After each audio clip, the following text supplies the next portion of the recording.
Well, hey there. We're on day number 265 in our, Route 66, going through the Bible. And thanks for joining me and thanks for going along this journey with me. I hope that it's been a blessing to read through the Bible just a few chapters at a time. It is a big book, but when you take it down in chunks, it's manageable. So we're going to begin with the book of Amos. Amos, not the guy that has the cookies, famous Amos cookies, but Amos, the prophet of God. So let me see if I can give you some summaries of the first 5 chapters that you'll be reading today. Chapter number 1, God's judgments announced on all the surrounding nations. God says, I'm going to judge them. Damascus, Gaza, Tyre, Edom, Ammon, because they were cruel and because of their sins. God's going to judge their sin. Chapter 2, the judgment extends to some other areas. Moab, Judah, Israel, for their injustice, their idolatry, their immorality. These are nations that are obviously Judah and Israel, but even Moab. They were related to the people of God and had the people of God in them. Chapter 3, God declares that Israel, his chosen people, will be punished for their sins. The prophets warn, many of the prophets have warned about a coming disaster, and it's going to come.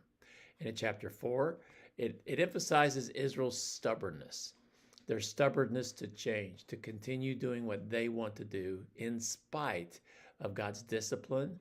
He brought famine, drought, plagues. They still refused to return to him. Sounds like people that I know sometimes. And in chapter 5, it is a lament, a sorrowful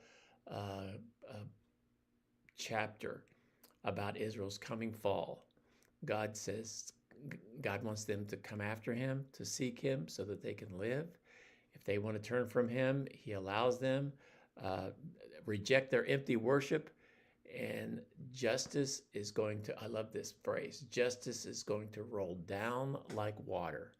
It's just justice, righteousness, doing the right thing.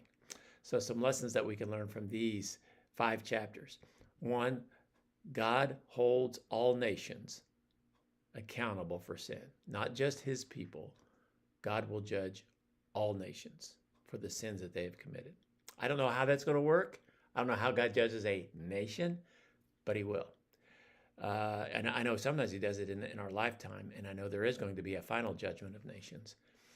Chapter 2, privilege brings responsibility. Even though all nations will be judged, when you're God's people, there is a privilege and there is a responsibility.